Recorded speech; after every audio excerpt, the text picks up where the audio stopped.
Good morning all. I, Suma Manjunath, on behalf of the Department of Mathematics, Dayanand Sagar College of Engineering, heartily welcome all the dignitaries and dear participants for the second day of the 5-day AICTE Atal FDP on emerging trends in application of mathematics.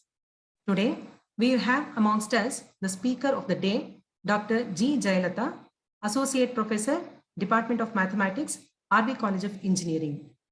On behalf of the management of Dayanand Sagar College of Engineering and the Department of Mathematics, I extend a warm welcome to you, Dr. Jayalalitha. Thank you. Welcome, ma'am. Thank you, ma'am. It's my pleasure to introduce to the gathering today's speaker, my dear friend and guide, Dr. G. Jayalalitha. She did her MSc Mathematics from Bangalore University in the year 2003 and procured PhD degree from Visvesvaraya Technological University in the year 2011. She is working as the Associate Professor in the Department of Mathematics, RB College of Engineering since 2005. She has guided 3 PhD students. She was awarded with the Best Research Paper at 53rd Congress of the Indian Society of Theoretical and Applied Mechanics held in 2008 at Hyderabad, and Excellence Award by Rashtriya Shikshana Samiti Trust in 2009, 2010, 2012, and 2019.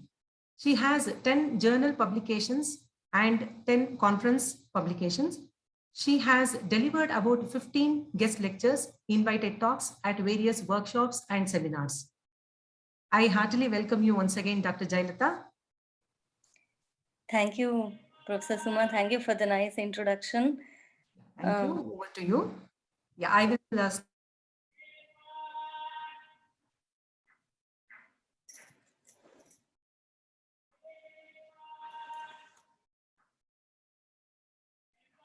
I thank Dr. Radha Gupta Madam for inviting me to this FDP.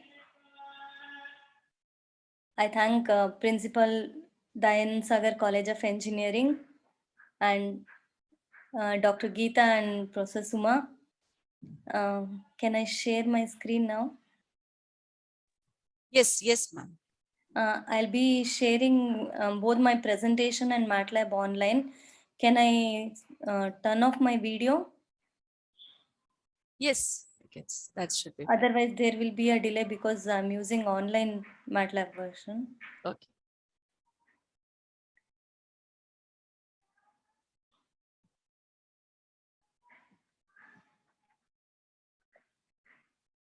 Is my presentation visible, ma'am? Yes, ma'am. Yeah.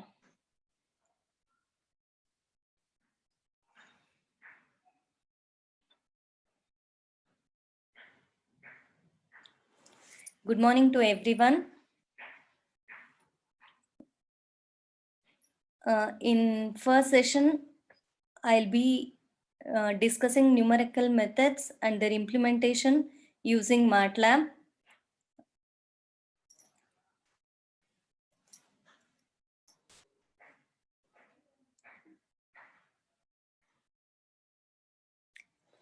As we all know, engineering problems are mathematically modeled and they are solved. There are 3 types of solutions. For a limited class of problems, we may be able to approximate them to a linear model so that they will have simple geometry and low dimensionality. In that case, solutions can be derived using analytical method or exact methods. So as I mentioned, there are 3 types of solutions. The very first method is analytical way of solving it, also called exact method. But these analytical solutions are having limited practical value, as we all know real life problems are nonlinear in nature and also they involve complex shapes and processes. The next way of solving it is graphical solution. It could be in the form of plots used to solve complex problems, but the results are not very precise and it's a tedious process to implement without an aid of computer. But the limitation is you can make use of graphical solution only when you have 3 or lower dimension. The third way is using calculator to implement numerical methods manually, but they are very slow and tedious. Simple blunders can occur when you are doing manual tasks. So these were the 3 methods of solutions obtained during pre-computer era. So significant amount of energy was spent on only finding the solution rather than defining the problem, interpreting the solution. We used to spend time on solution procedure itself. So these numerical methods and their implementation on computers will provide an alternative for such complicated calculations. Although analytical solutions are still extremely valuable both for problem solving and providing insight, numerical methods are the alternatives to problem solving. So you can give more emphasis on the problem formulation as well as on the solution interpretation. So these are the 3 phases of engineering problem solving. You have to, using the physical laws, you have to mathematically formulate the problem. Then you will have the solution procedure and then you are going to interpret the solution. I'll discuss all these 3 in detail for few of the methods I'm going to consider here. So in the pre-computer era,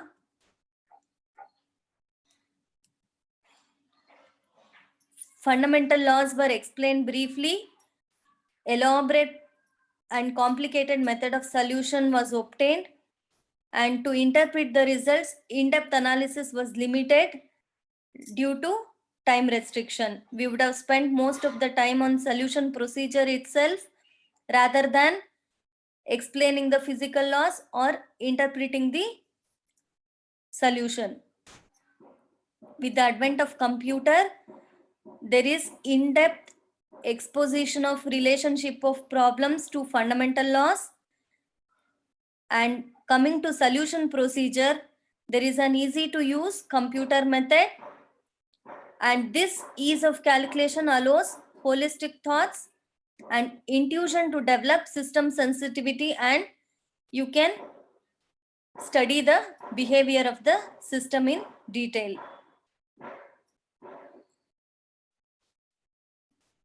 First question we get is, why do we go for numerical methods? There may not be analytical solution. You don't have an analytical solution for the problem, or it is tedious to solve using analytical methods, time consuming, or other possibility could be problem is highly nonlinear in nature. So numerical methods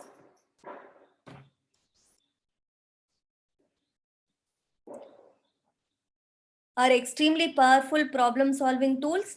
They are capable of handling large system of equations, nonlinearities, and it could have complicated geometries also that are common in engineering practice and often impossible to solve analytically. They enhance problem solving skills.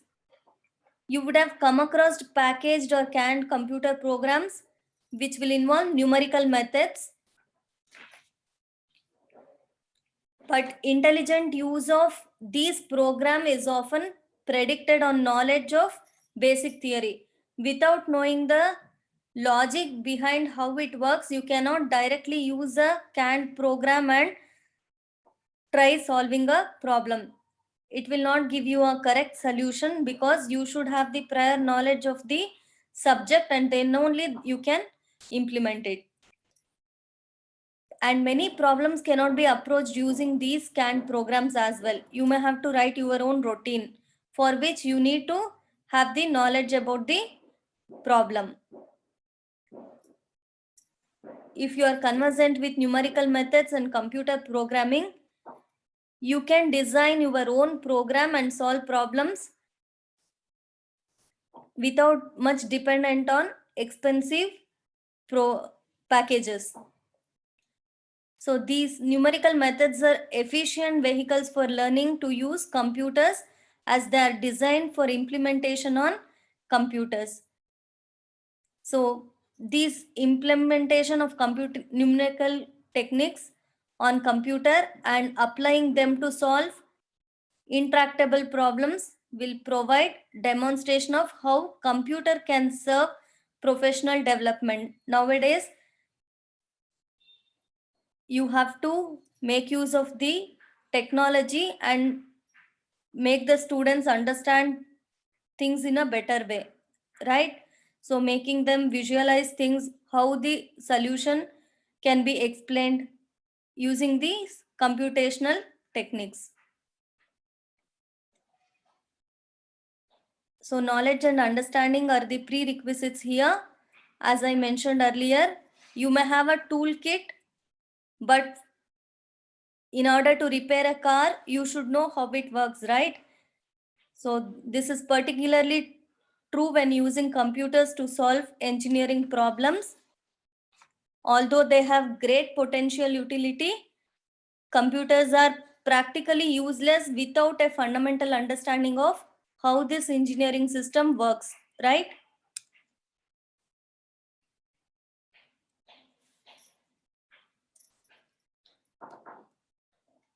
Is it always correct to use numerical technique? That would be the next question. So let us see the drawbacks of numerical methods as well. They will provide only approximate solutions. They involve repetitive procedures, that is iterations. Appropriate choice of the method is important. You need to decide which method most suits for the problem in hand. With all these drawbacks, still you can have a good solution, reducing the errors and having the good approximation is possible. I'll try discussing solution to algebraic and transcendental equations, few methods, numerical solution to differential equations, IVP and BVP, solution to system of linear equations, then interpolation, numerical integration. You may be wondering how these much things can be covered in 1.5 hour talk. I'll just briefly recall the methods and move on to implementation of these things using MATLAB.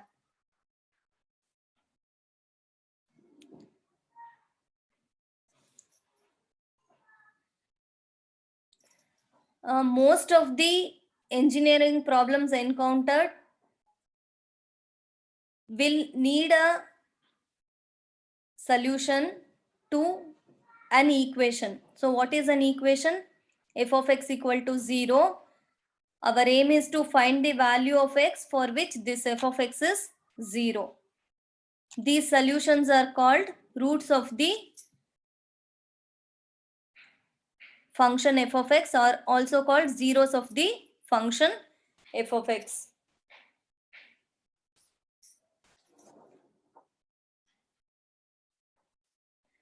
Can anyone tell me the answer for the first equation, 2x minus 4 equal to 0? It's a linear equation. High school mathematics. So you have x equal to 2 as the solution, right? Let us consider the second equation. It's a quadratic equation. Are we able to get an analytical solution for this? Yes, we have the formula minus b plus or minus square root of b square minus 4ac by 2a, right? So the roots are half and 1. We need to know from where these equations are coming. I'll take up an example a little later and explain how we arrive at such equations. Now, in both the examples, when you look at the LHS, it's a polynomial, right? So these equations are called algebraic equations. Let me consider this. It's a third degree equation. Can you guess how many roots are there? Hope participants can unmute and answer. Ma'am, 3 roots, ma'am. Yeah, there are 3 roots. And when you have 3 roots, possibility is all the 3 can be real roots, distinct, or you can have one of the, you can have multiple roots, all the 3 roots same, or other possibility is one of the root is real and the other 2 are complex conjugates. Advantage here is if you know that real root, you can use synthetic division and find the quadratic factor, then solve using the previous method I had mentioned. But if that real root is not an integer, or it's very difficult to find that root, you have to keep guessing, right?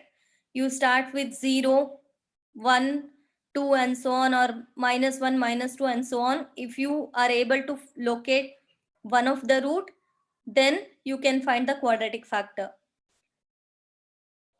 What if we have a 4th degree equation which will have 4 roots, right? Possibilities are all the 4 roots are real, or 2 complex conjugate roots, 2 pairs of complex conjugate roots, or 2 real roots, 1 pair of complex conjugate roots, and so many things will have. In that case, it is still more difficult to solve it analytically. Let me consider this equation. Look at the LHS. It is having an exponential function, right? So how we define transcendental equation? Equations having expressions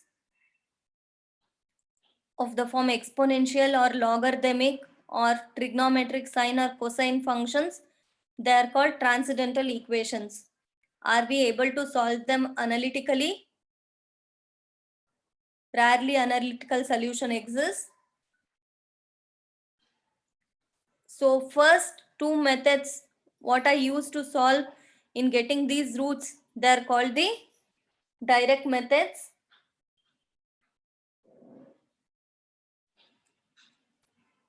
For solving higher degree polynomial equations or algebraic equations and also transcendental equations, we need to make use of iterative methods, right?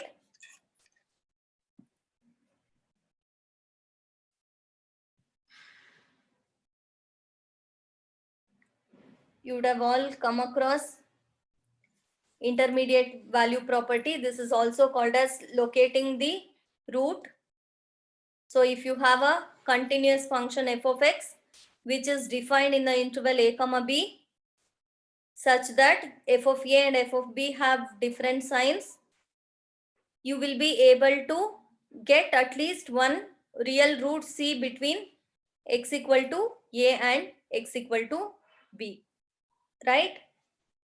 So this is called location of root or intermediate value property.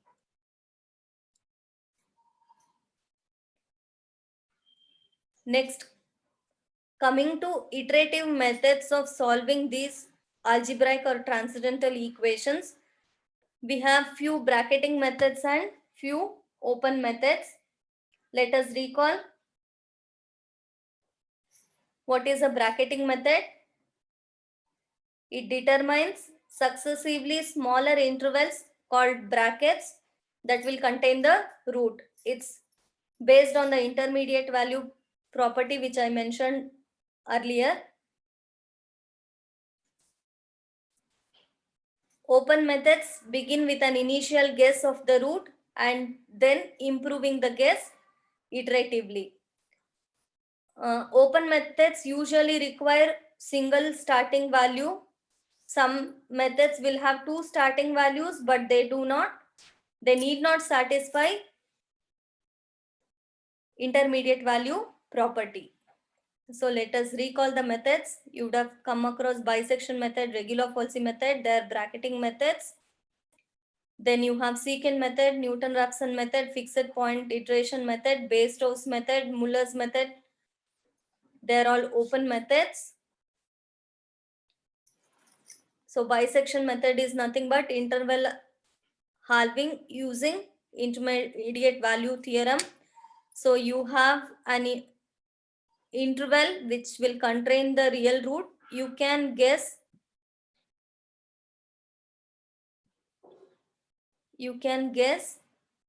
I'll just write it here. So you have this real line. You have the interval AB.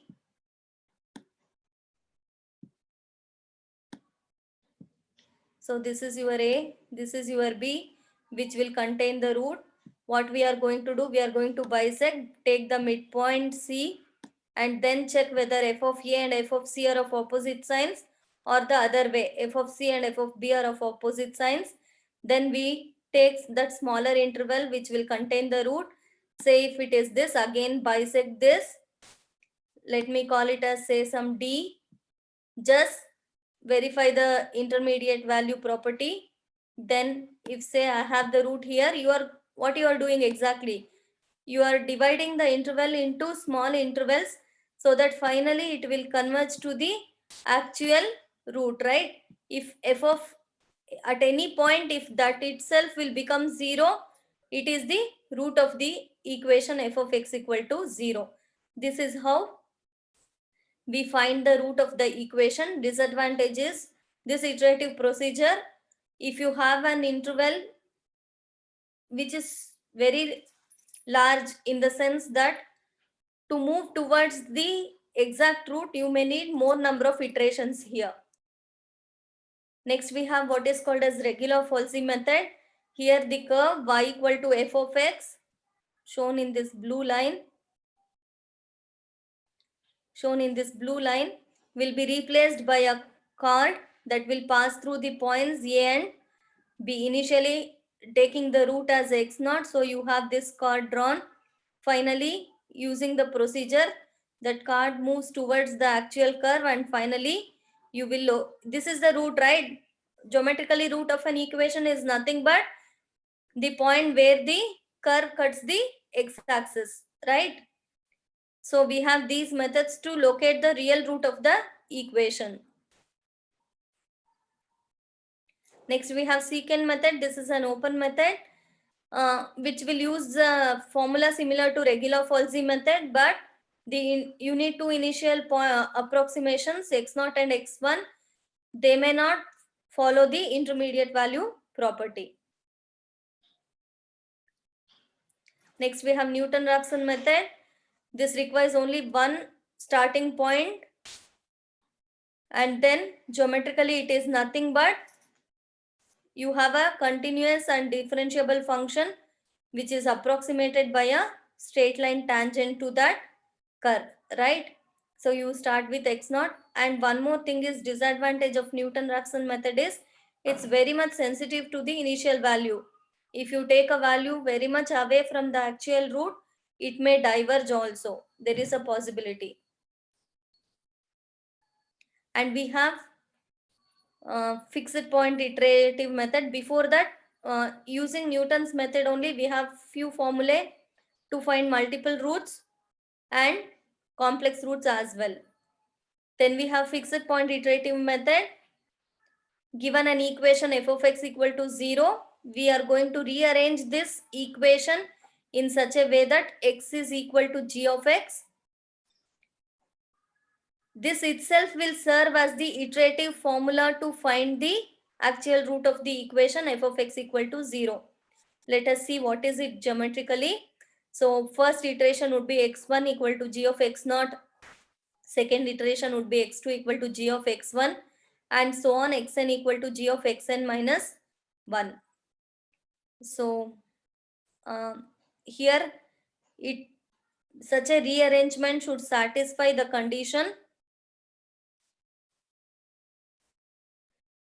magnitude of g dash x is less than 1 for all x in which the interval you are considering.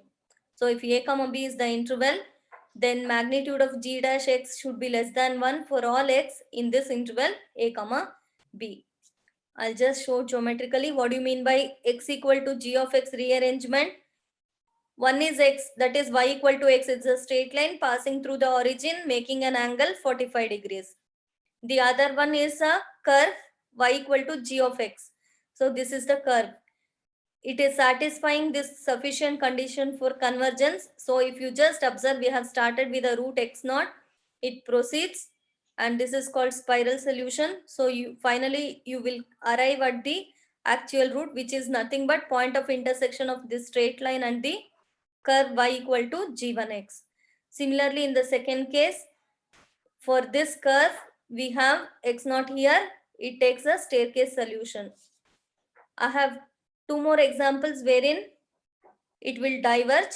You will not arrive at the required solution because it is not satisfying this condition. In both these cases, magnitude of g dash x is greater than 1.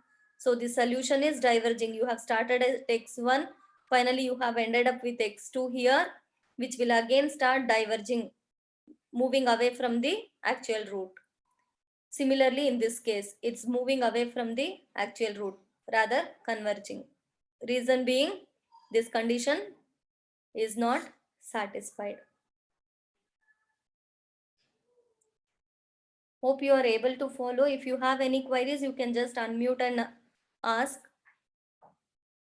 Now let us come to how are we going to implement these things using MATLAB. One way is writing a routine as you write in C and do the coding. We have few inbuilt functions to find roots. I'll just explain the syntax here. This S is some notation for our convenience. So you just have to remember VPA solve of equation.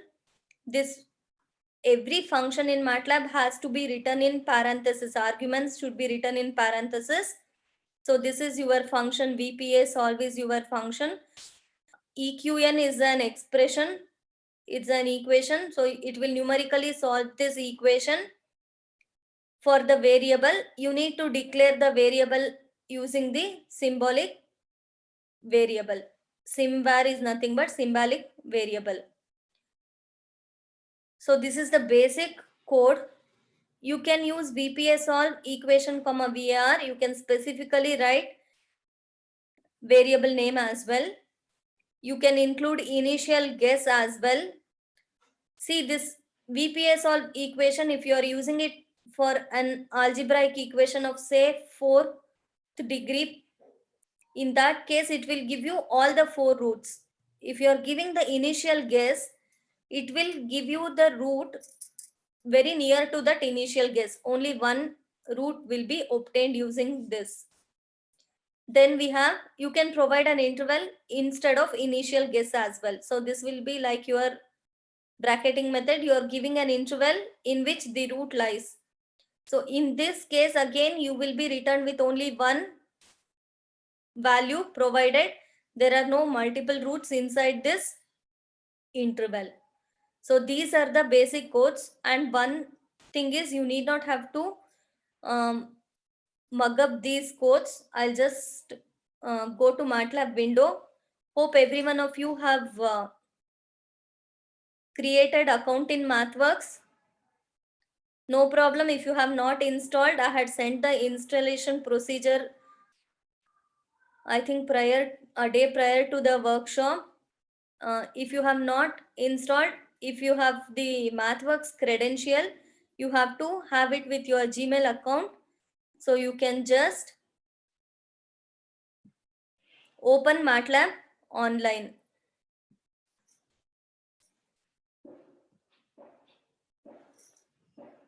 I'll give you 1 minute, 2 minutes time. You just try opening MATLAB. Go to Google and type MATLAB online. If you have already created an account with MathWorks, I had sent the procedure. Few steps, beginning few steps would be creating an account with MathWorks. If you have done that, you would have got an email confirmation. So if you log in again, your 30-day trial version would be ready. You just have to give in the Google MATLAB online and log in with the same credentials.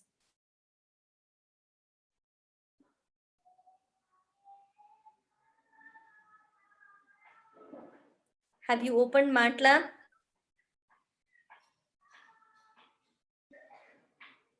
See, it should be made interactive, then only I will have some motivation and you will enjoy the session.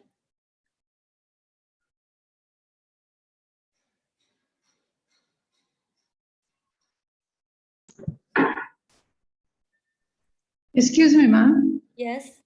I have actually downloaded it, the procedure what you have sent it. A folder it is created. I have unzipped also and installed. In that, which one to open now? Just a second, ma'am. Are you able to see this symbol here? 1 minute. 1 minute. Here, I'm just highlighting the symbol. No. Can Here you down. redo it, ma'am?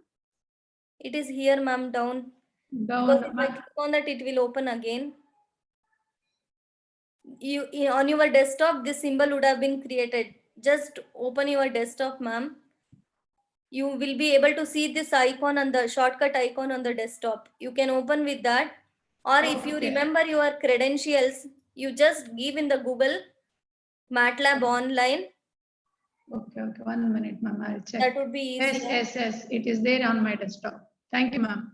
It will take 2 minutes to load, ma'am. Okay, ma'am. Thank you. Anyone else opened MATLAB? Ma'am, for online version, it has been already opened. Okay, good. So if you are using online, you will be able to see only this command window, right? Double arrow. If you have opened with the installed one, you will see 3 windows. One would be workspace, another would be current folder, and one more would be command window. So you have 3 sub windows appearing here. It will be hidden. I just have to show like this. So these are the windows. This is current folder where I can save the files I have created. I'll show how to create the file and how to save it. This is the workspace. Right now we are unable to see anything because I just have to type something in command window. Then whatever the operations I do in command window, corresponding variable files will be created here. And the third window would be command window where we are exactly typing the codes and executing it.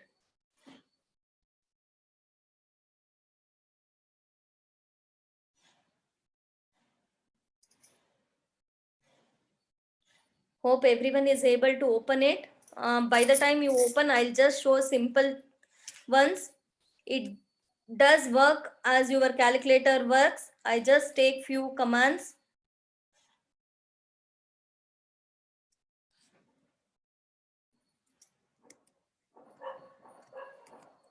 I have just typed 2 plus 3. Hope you are able to see.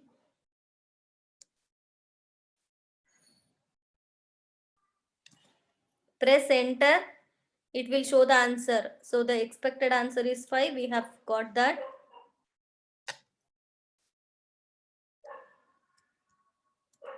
Actually, it has to zoom. Are you able to see it clearly? It's fine, ma'am. Yeah. You can proceed. So I can randomly take addition, subtraction, usual plus symbol, usual minus symbol. Multiplication, you have star. Now let us observe the workspace. Can you see the answer 15 here? What was the last operation I have done here? It is the multiplication, right? 5 plus 3. If you can observe here, it has saved it as answer equal to 5. Here again, it has saved it as answer equal to minus 3.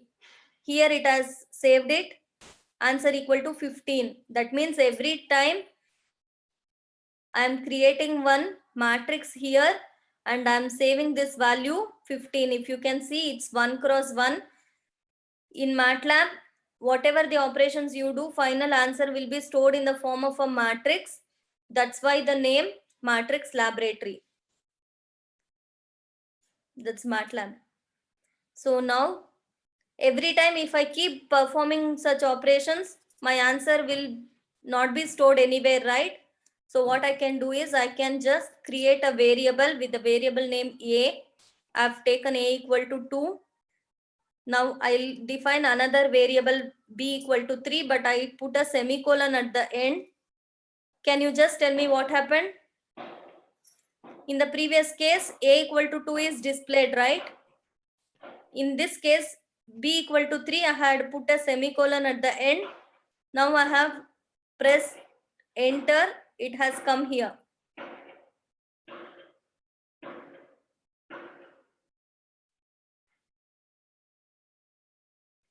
Let us observe the workspace. I had created a variable with A with a value 2. It has saved in a matrix, 1 cross 1 matrix. And this is the value. My previous answer still exists. Answer equal to 15, which was 5 star 6. And now I have defined another variable B equal to 3, right? But it did not show in the command window. That semicolon, what it does now? Can anyone tell me? It has created a variable B equal to 3. I'm able to see in the workspace, but I'm unable to see in this command prompt, right? Reason is this will suppress the output to be displayed in the command window. No doubt, it would have created a variable in the workspace, but it will not appear here because I have suppressed the output here. Semicolon will suppress the output to be displayed. So this was a brief thing about the variables. So I can have another operation C equal to A star B. Now I will not lose my data. C equal to 6 will be stored.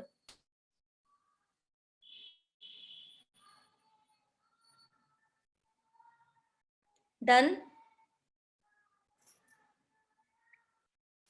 Now this is your usual addition, multiplication. So you can perform such operations. What a calculator does. Similarly, I can give D equal to 3 hat 4, 3 power 4. And I can give E equal to, I want to find square root of 16. How will I do? It could be 16 raised to 0.5. Right, it has returned 4.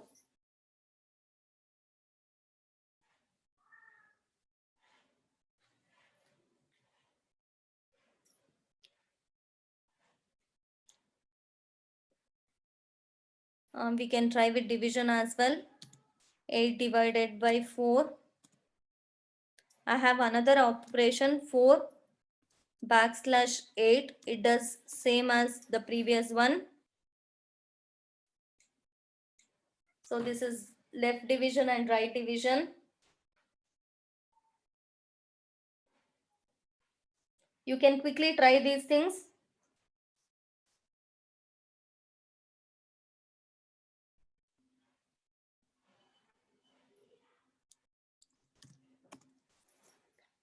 Pi will return me 3.1416. So pi notation used is pi. Will it do complex calculations? Let us check. I'll give some n equal to 2 plus 3 star I divided by 1 minus I. It will take it by default root of -1. So how do we do manually? We multiply and divide by the complex conjugate of 1 minus I, which is 1 plus I, then separate real and imaginary parts, right? Within few seconds, we have got that. So it does complex computation also. Next, quickly moving on to functions. There is a search option here. Are you able to see here? Is this visible? Search documentation. If you just click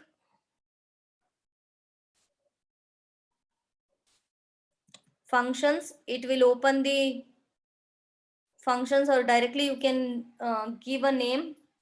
So the standard functions would be trigonometric sine. So SIN stands for trigonometric sine. So if I give SIN of, okay, it will be in radians actually. If I give, I'll give SIND will stand for degrees. So it has returned me a value 1. Sin D will stand for degrees. Similarly, you can check if you want the values in radians, you can just press sine of 0.1. It will give you the values in radians. Similarly, you can try with cosine function. COS is the syntax, TAN is the syntax for tan, SEC, CSC for cosecant, COT for cot.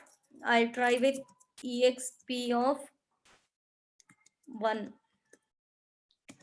Remember, all these functions will have arguments written in parentheses, round brackets. So EXP of 1 is nothing but e power 1, which is 2.7183 value of e, right? So it had written me EXP of 1. EXP is the function. So I hope this is enough. If you have opened the MATLAB online, there is a plus symbol. Are you able to see that? There is an option new. So if you just click on, second option is live script. Please choose live script. First one is script, which will save it with an extension .m. Advantage with this live script is you can do it in an interactive way. I will just tell you how we can do it. So you just click on this live script. I'll repeat. Before that, if I'll just give CLC. Can you see my command window is cleared, but still all those computations we did will be here in workspace. Okay. And similarly, if I give clear all, clear space all, it will clear my workspace as well. But still you want to retrieve whatever you had typed, there is something called as command history. You can retrieve the data from that. Is it clear? So you will have those things saved in command history. You can get all the commands you have typed. Ma'am, where is that command history? You go to preferences. I'll just.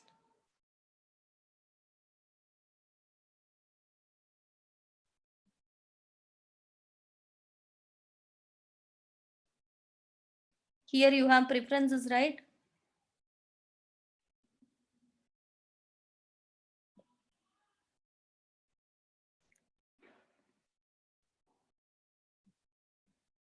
Yes, ma'am. Thank you. Got it? Yes, ma'am. Yeah. So you can get back all the commands you have typed, but if you give the command clear command history, you will not be able to retrieve the codes you have written.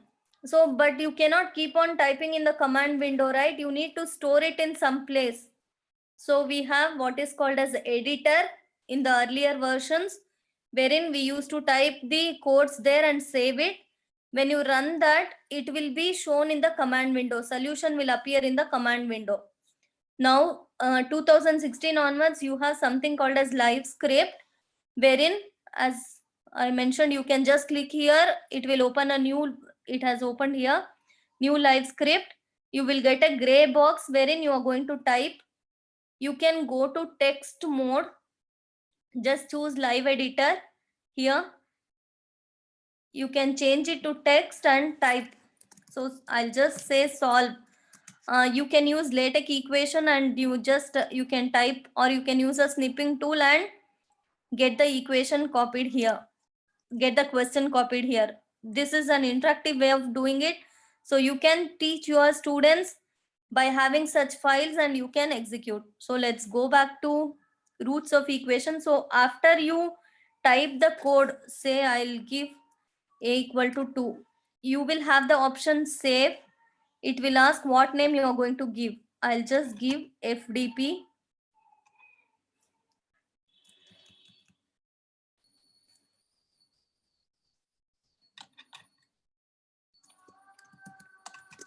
And say okay. Now it will be renamed, it gets saved. And if you are using the online version, every few seconds it will just get saved, provided you have named the file. If you have named the file, not named the file, it will get deleted. So I have saved, I've actually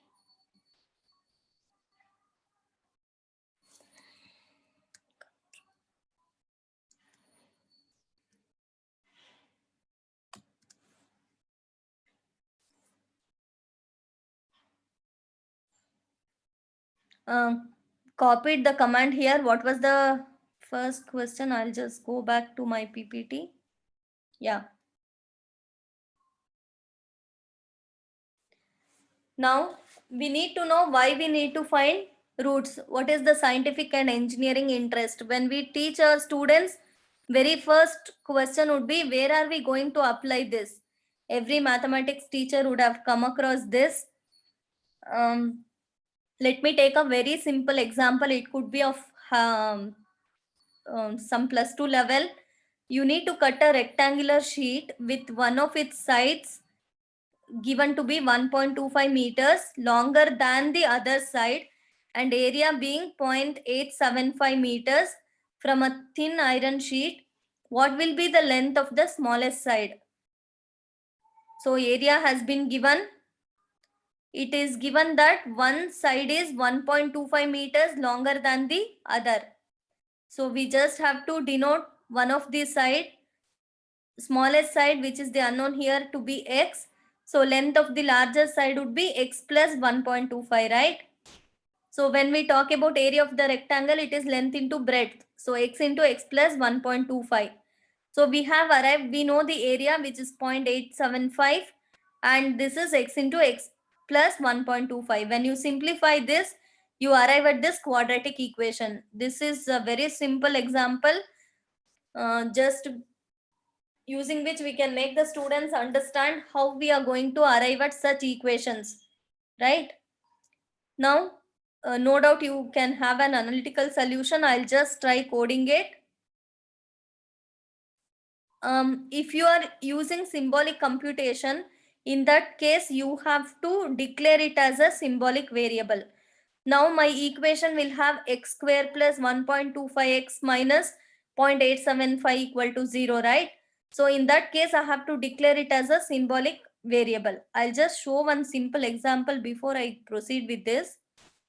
I have sims x. I'm doing symbolic computation now. So I'm using the variable x. I'll declare it as a symbolic variable sims x.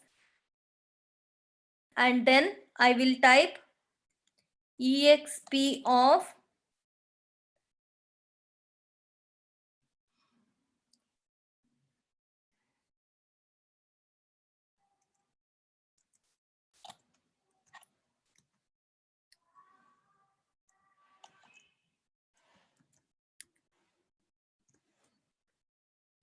I just want to simplify this.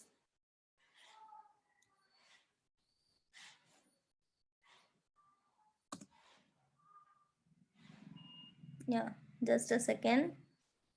Can you just guess what is the mistake? I have to give I star y, and before that I need to declare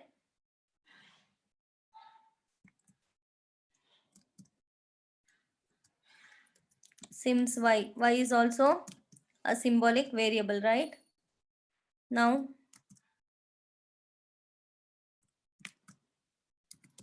I'll just type exp of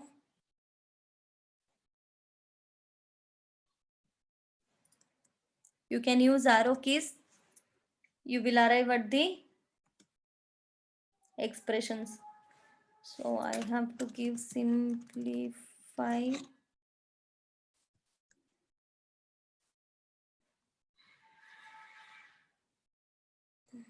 Just a second.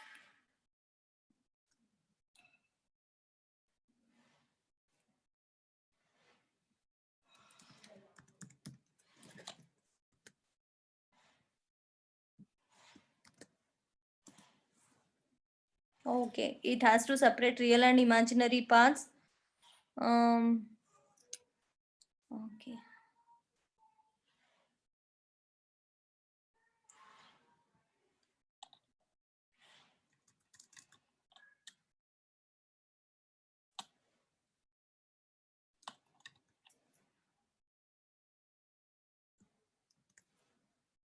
You have to check how many brackets you have opened. Those many brackets should be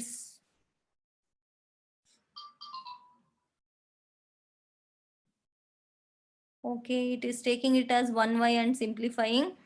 So when you are doing symbolic computations, you should declare them as symbolic variables in the beginning.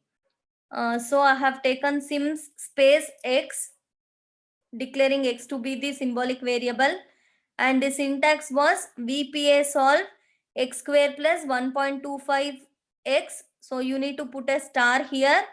I have a heart symbol here for power, and then minus 0.875.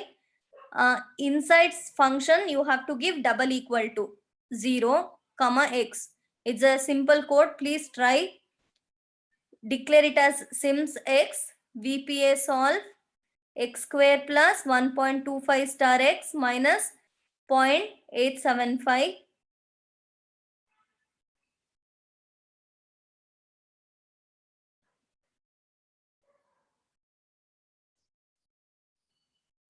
So run this. You can click on here, or you have run section option.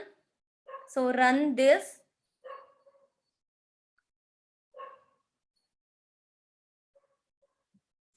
I'll do one thing.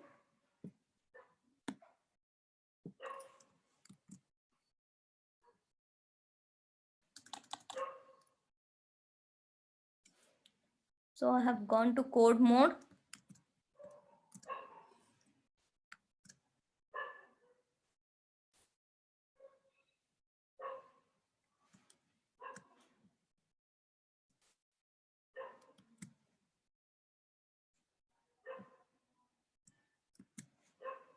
I will run it here. There are two ways you can get the output next to the window, or you can have below the answer itself. Now you have arrived at two routes, right? I had explained engineering problem solving will involve formulation, solution, and interpretation. In this example, what we have done, we have formulated the problem, right? And then we have solved it using computer. Okay, it was quick. And now you need to interpret the solution. So what is the solution? Minus 1.75 and 0.5. How will you interpret the result?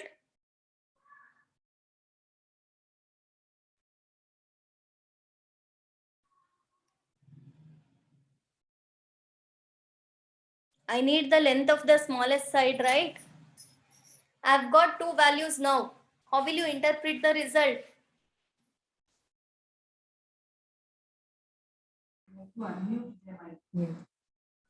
So we have to choose the appropriate one, which is 0.5 here, right? So length of the smallest side is 0.5. So that the longest side will be 0.5 plus 1.25, which is 0.75.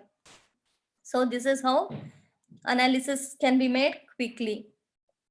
So let me take another example.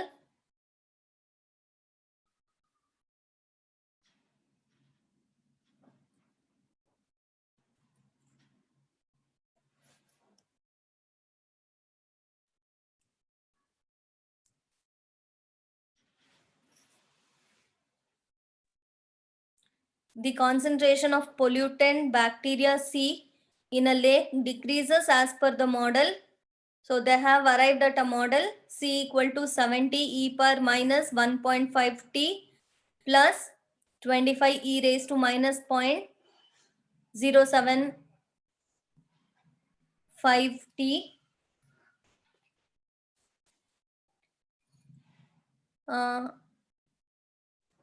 There is no decimal here, I'm sorry. So where t is the time variable, you need to determine the time required for the bacteria concentration to be reduced to 9. That means C is specified as 9. Now this will give you an equation in this form, which is a transcendental equation now. So you have to declare the variable used here is independent variable is t. So you have to declare it as a symbolic variable. Then VPA solve. You have to give the equation here. It is 0.075. There is no decimal here. Will you just try and tell me the answer?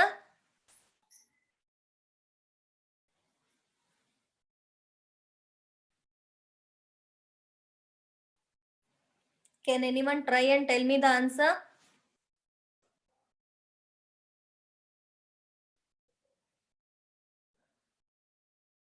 VPA solve you can copy from the previous one. Exponential function is exp.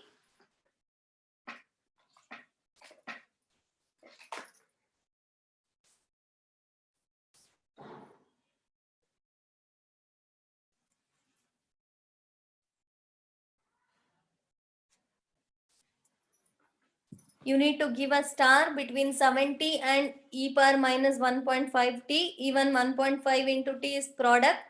You need to put a star, otherwise you will get an error. And you need to use double equal to. Can anyone tell me the answer?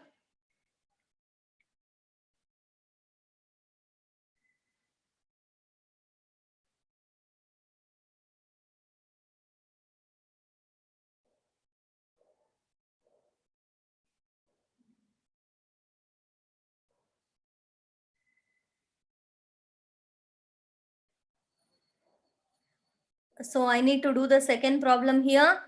If I continue here, if I run every time, my previous problem code also gets executed. To avoid that, we have an option called section break here. Are you able to see this? So this is section break. It will put a line here. You can just execute run section. It will execute only this one. So what is the second example?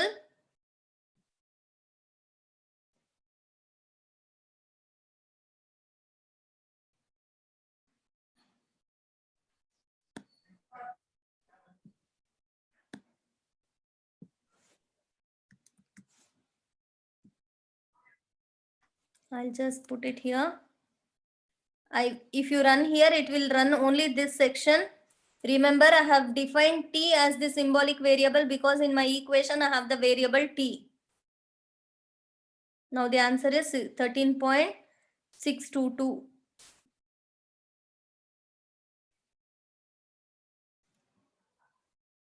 Hope it is clear. I'll take few examples which are of mathematics rigor. This is a 4-degree equation. How many roots will be there?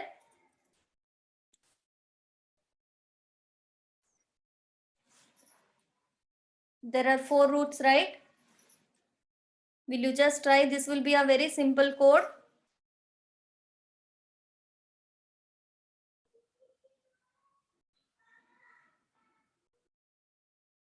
No doubt I'll be sharing this presentation, but if you try, you will learn it in a better way.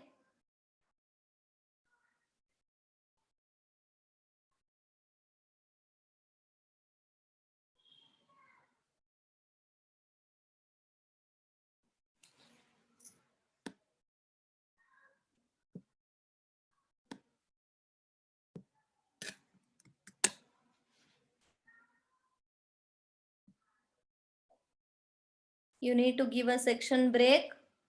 You can type the question going to text mode. You can type the question and then you can go back to code mode and execute. So x hat 4 plus 2 star x hat 2, 2x square minus 16 star x plus 5 double equal to 0. And I'm solving it for x. Now my variable is x here. When I run, it should provide me all the 4 rows, right?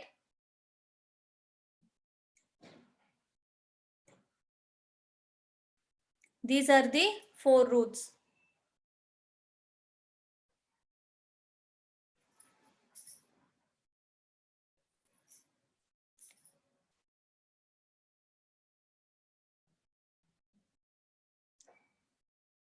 For the same example, I'll just give comma 2, comma 3. Now I know the root, right?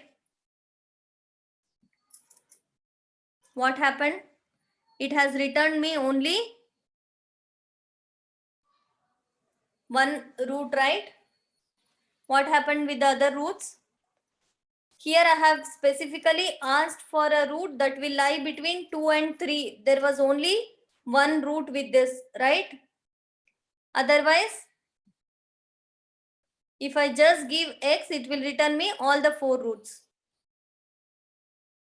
Now, if you observe, 2 of the roots are complex conjugates. So this VPA solve will give you both real and complex roots. Hope it is clear. So these are the 4 roots. If I want a root between 0 and 1, it will give me only, if I provide that interval, it will give me 0.3265. If I give the interval 2 and 3, I'll be returned with 2.111. Let us move on to another example. This is a transcendental equation. X cos x minus 2x square plus 3x minus 1 equal to 0. And they have specified the interval in which root exists. That is 0.2 less than or equal to x less than or equal to 3.3.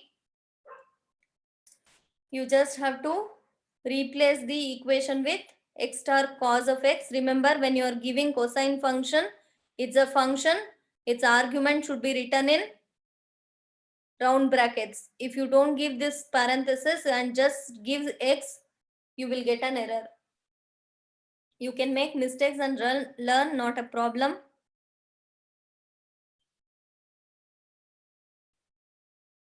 So this is the code.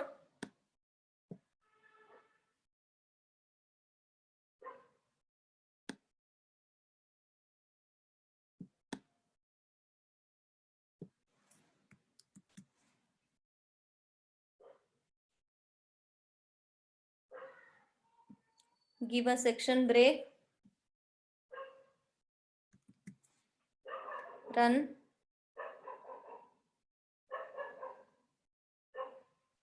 This is the output 0.2975.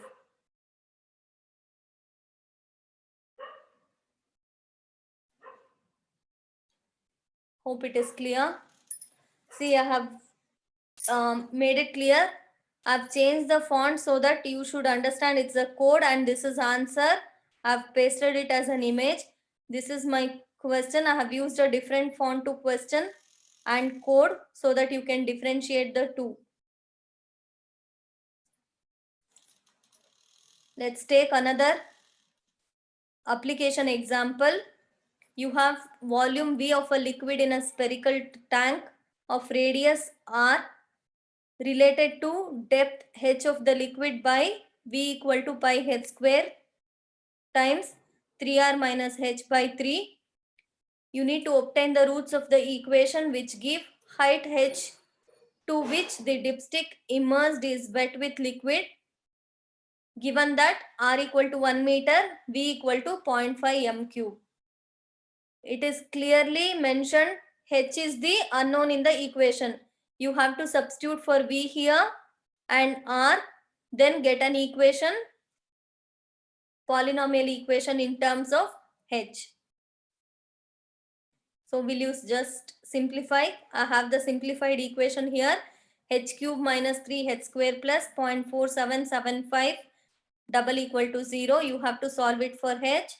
So I am declaring symbolic variable here as H, right? Sims space H. VPA solve. How many roots will come? How many roots will come?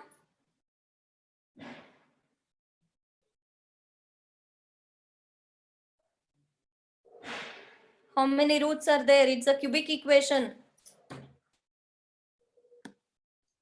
Ma'am, just a slide. You show me, ma'am, slide.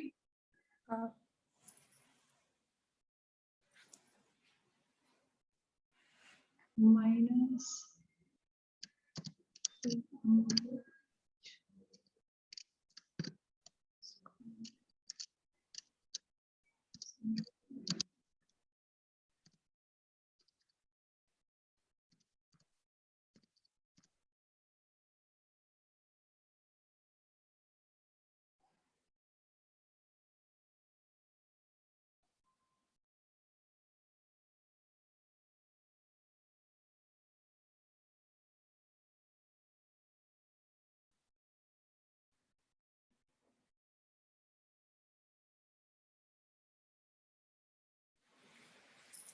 It's a cubic equation. We have 3 roots, right?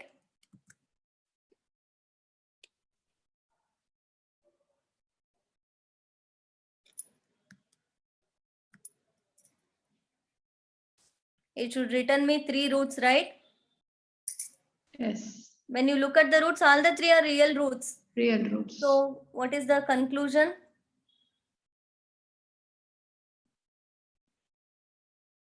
My condition is it should give the height H, right? First one is ruled out. You cannot have minus. Among second and third, which is the suitable solution here?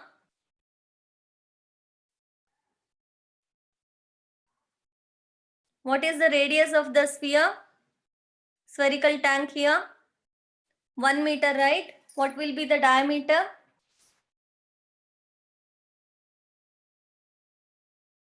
If the radius is 1, what would be the diameter? 2 meters, 2 right? meters. Can you have the last solution? Height, it is No. showing as 2.9. Your diameter itself is 2 meters. You cannot have height of the dipstick immersed to be longer than the diameter of the tank itself, right? So the appropriate solution here is 0.4311 meters. This is 0.4311. So we have to analyze the physical situation and then decide upon the solution. No doubt, all these computational techniques implemented using any of the softwares, it could be MATLAB, Scilab, Mathematica, they'll give you solution, but you are the one who are going to decide which is the appropriate one. Correct?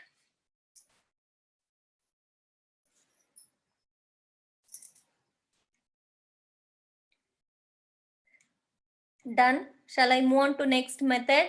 I have one more interesting method to be discussed. I have explained this method, fixed point iteration.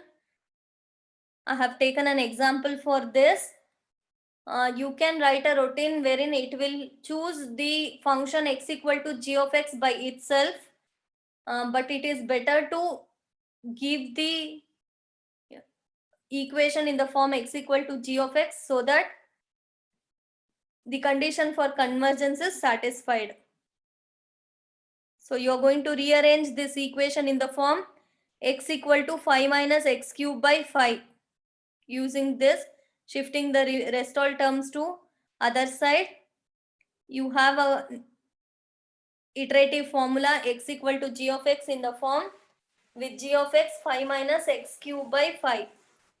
Go on giving the values to k.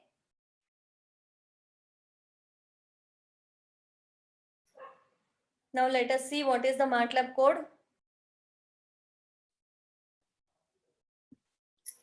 Whatever I write after putting percentage symbol, it will not get executed. It is just a comment.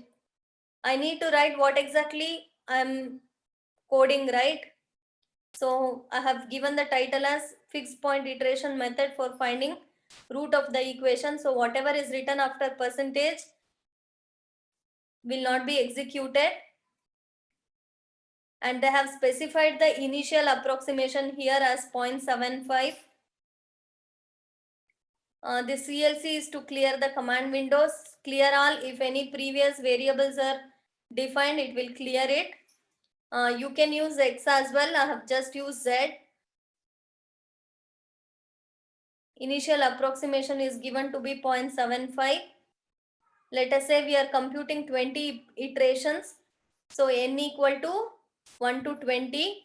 1 colon 20 will perform 1, 2, 3 in steps of 1 by default.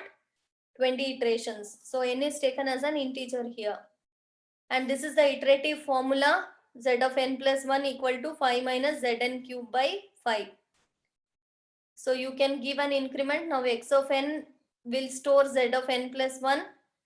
This is a for loop for n varying from 1 to 20. You have to perform this. Once you reach 20, it will come out of the loop. And finally, solution is x of n. Whatever the value stored in x of n is the solution. Anyway, I'll be sharing this. You can try this code little later. You can write your own program like this, provided you know the logic behind how it works, and it's very interactive way here using such softwares. You can learn coding very easily. I already have that code. I'll just execute and show it to you. So when I put it on the code, you can see whatever I have written in percentage will come in green color. It will not get executed. So I'll just run this. This is my solution. 0.8668 is my solution. It has given me only one root because I have chosen 0, 1 was the interval given. I have chosen 0.75 to be the initial guess. Within that interval 0, 1. So I have arrived at this. You can change the interval and get the remaining roots as well.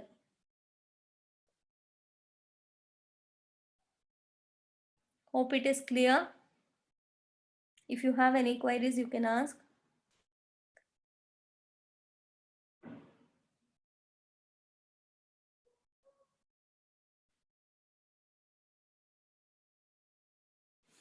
Can I move on to next topic?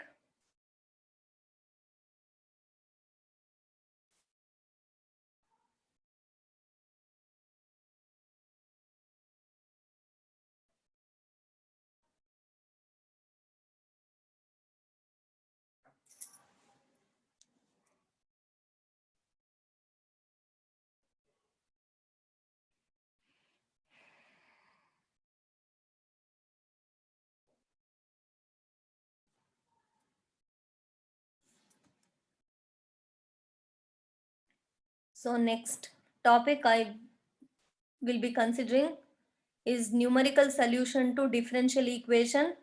I mean here it's ordinary differential equation, solving initial value problems and boundary value problems.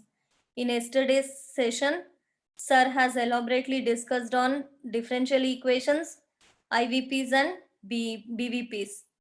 I'll just recall few things. So when we talk about solving a differential equation, the analytical way of solving it will give you a general solution. If the order of the differential equation is n, you will have correspondingly n arbitrary constants. You need to evaluate this corresponding to some condition. Those conditions, if n conditions are specified at initial point, then they are called initial value problem. If they are specified at 2 or more points, then they are called boundary value problems. If n arbitrary constants are there, you need n number of conditions. So we have Taylor series method, which gives a general expression for f of x, I mean y.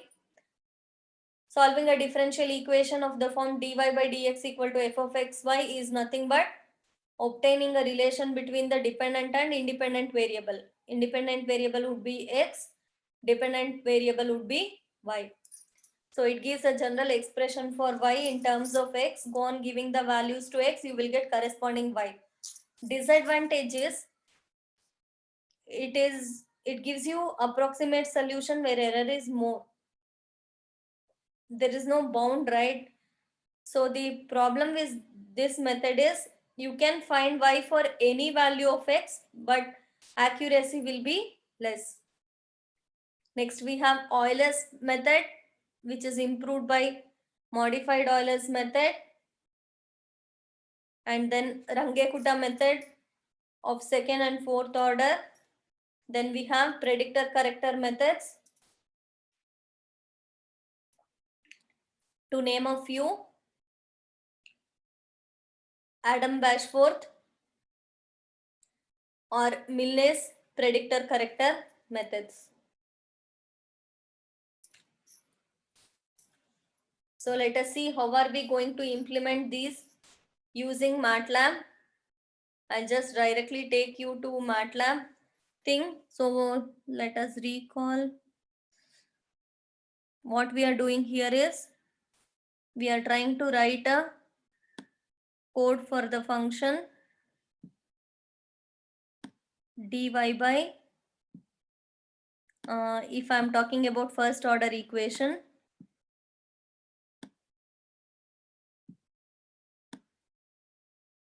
it is of the form dy by dx equal to f of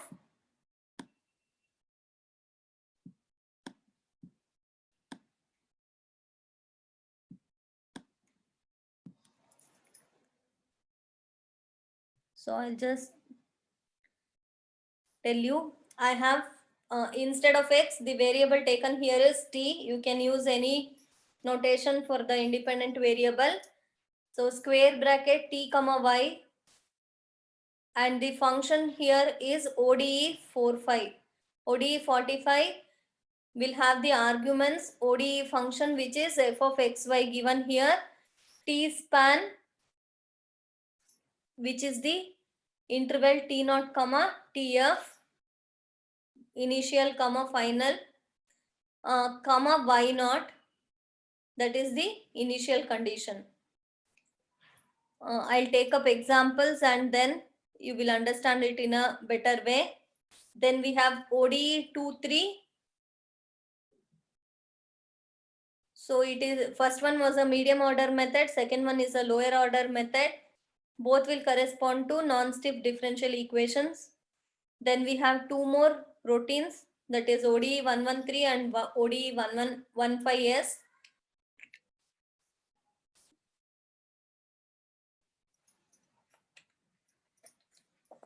Last one with yes is corresponding to stiff differential equations and differential algebraic equations.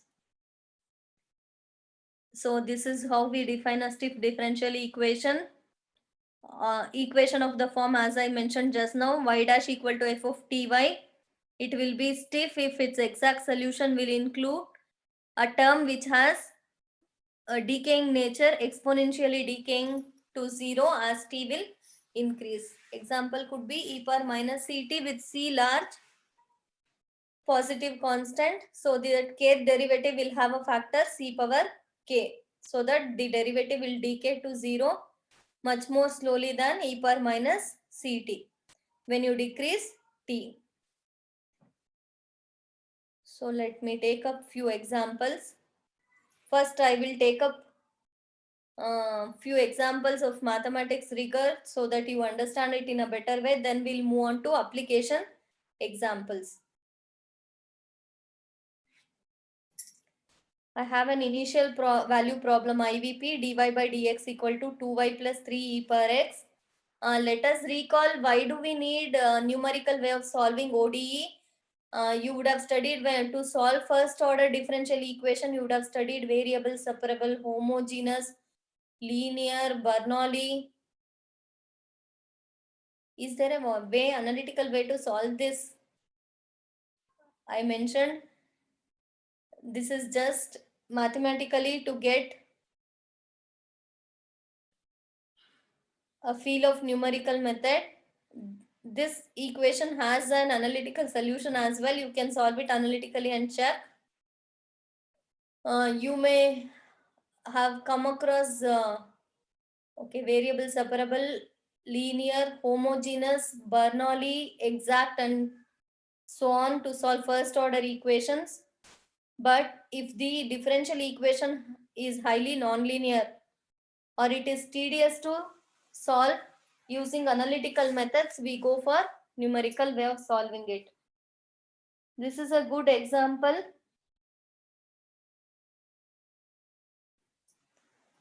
We can verify the answer with the analytical solution as well. One thing is, analytical solution will give you a general solution involving arbitrary constants. When you have to solve IVPs, you have to find that arbitrary constant using this condition after solving it, right? Y of 0 equal to 0. After getting that solution, y as a function of x, which is independent of arbitrary constants, you are going to substitute these values and get corresponding values of y, correct? So initially x is 0, corresponding y is 0. So if I make a table x 0, y 0, next value of x is 0.1. I'm supposed to find y at x equal to 0.1. Next value of x would be 0.2. I need to find corresponding value of y. Similarly 0.3, x equal to 0.3 should give me corresponding y. Now I have to define the values of x. This code x span is just a name I have given. You can give any name. You can just give x as well. X should range from 0 to 0.3 in steps of 0.1. Is that clear? Yes, ma'am. Yes, ma'am. Middle value is the step length. Starting value is 0, ending value is 0.3. In steps of 0.1, I should have the values of x. Next is initial value. I am defining it as y0. Its value is 0. Next is the routine xy equal to ODE45. This at xy is the anonymous function which I am calling here to solve the ODE. So this dy by dx equal to 2y plus 3e power x. The RHS is f of xy. I am taking it here. So it is 2 star y plus 3 e power x. And this is expand, that is values of x to which I have to find y, and this is y naught. Look at the LHS. It should give me x and corresponding y, right? Let us check that.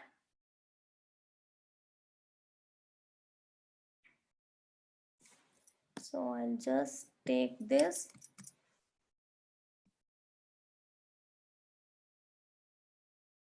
I'll give a section break.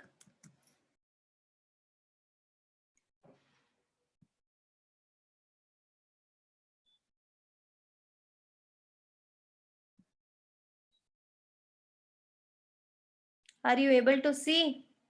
Initially, it has given me x values 0, 0.1, 0.2, 0.3 and corresponding values of y as 0, 0.3487, 0.8113 and 1.4168. That is corresponding to x equal to 0.1. Value of y is 0.3487. Similarly, for x equal to 0.2, if you can recall, if you are using Runge-Kutta method of fourth order, you have to use the method 2 times, right? For each step length, you will shift the value. Initially, you will start with x0, y0, compute x1, compute y1 corresponding to x1. In the next step, when you have to find y2, you will take x1, y1 as the initial value and proceed, correct? So similarly, it does, and these are the values. It is again a 3-line code: initiation of x, defining initial condition, then this is the routine.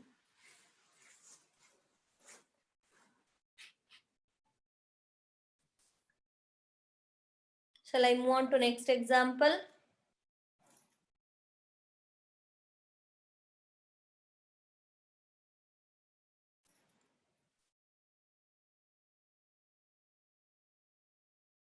So I have the equation dy by dt equal to t square y minus 1, y of 0 equal to 1.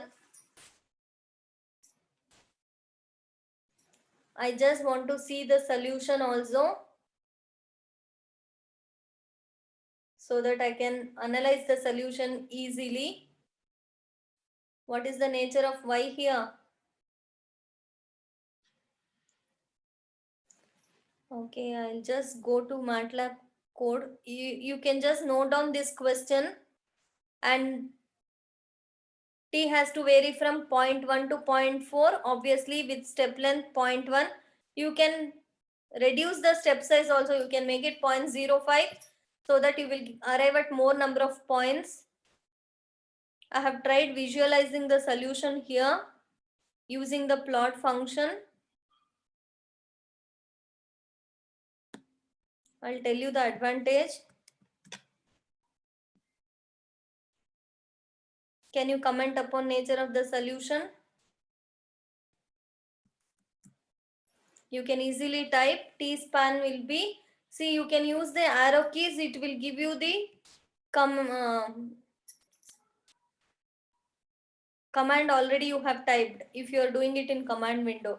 If you are using live script, you can just copy the previous code and put it here, make the minor changes. Why not here is 1. Initial condition is y of 0 equal to 1.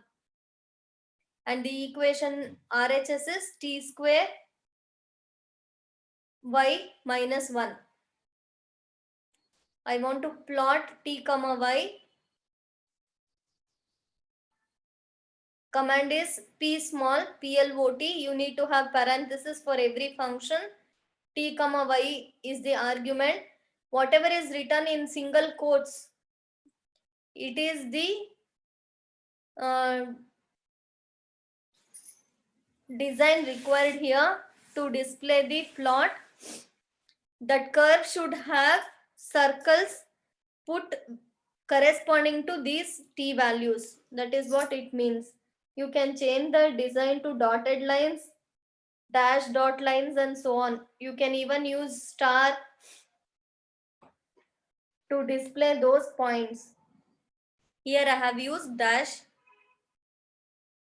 O. So it has to be given in the form of a string.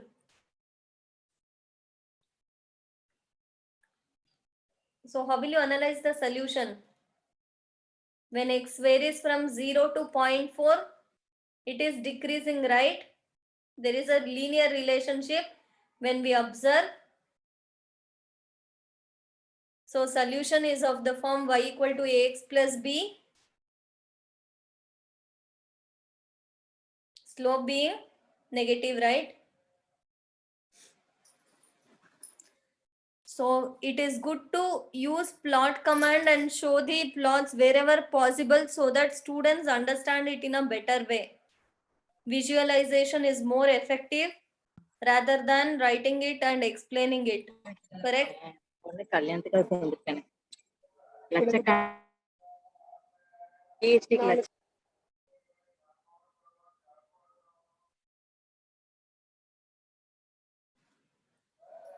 These are the values. Observing the values, we make a As t is increasing, y is decreasing. There is a linear relationship between y and t.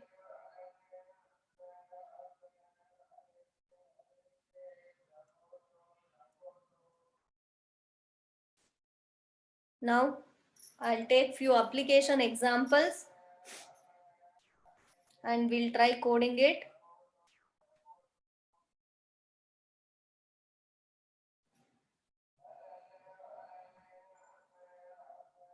Dr. Jailata, Yeah, do you need a 5 minutes break? I'll just complete this example. I'll just see 1 second. Yeah, I'll Yes, complete this example so that next topic would be system of linear equations. sure. I'll give a break after this example. Okay, fine, Hope fine. it is fine. Yeah, yeah.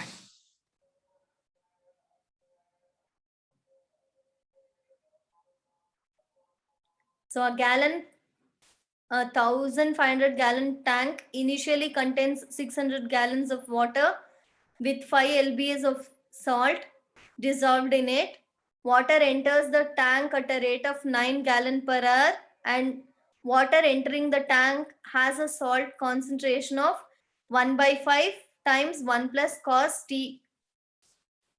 If a well mixed solution leaves the tank at a rate of 6 gallons per hour, if the amount of salt at any time t is q of t, solve the IVP given by dx by dt plus 2q by 200 plus t equal to 9/5 times 1 plus cos t with the initial condition q of 0 equal to 5 and it overflows at t equal to 300 hours.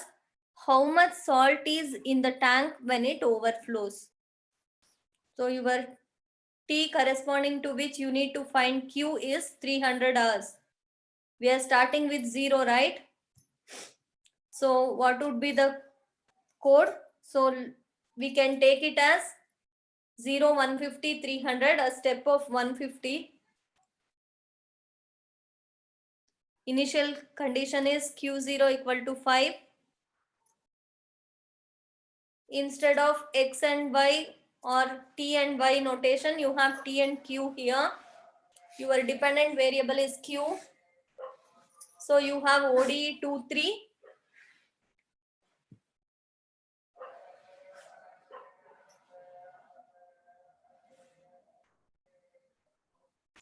So this is the solution. I'll just, is here. I'll just run this.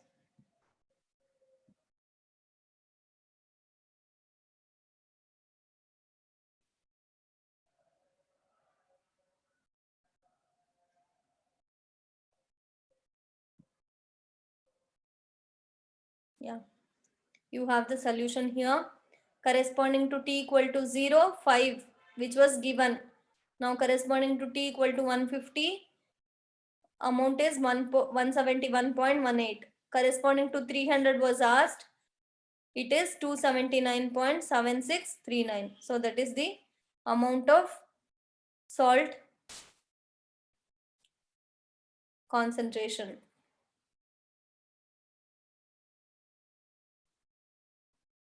So I'll just give a break here.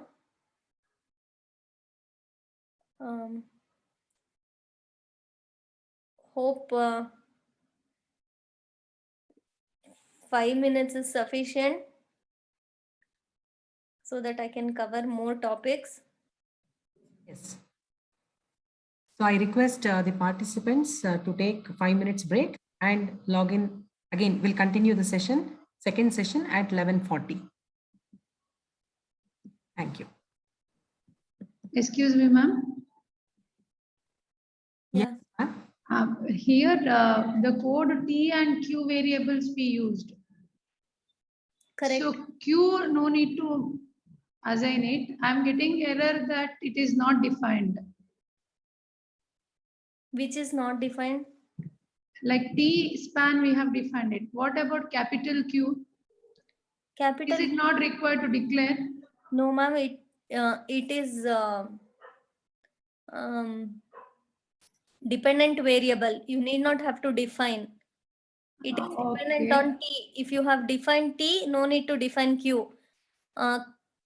Can you Okay. just tell me where you have got the red mark in the line?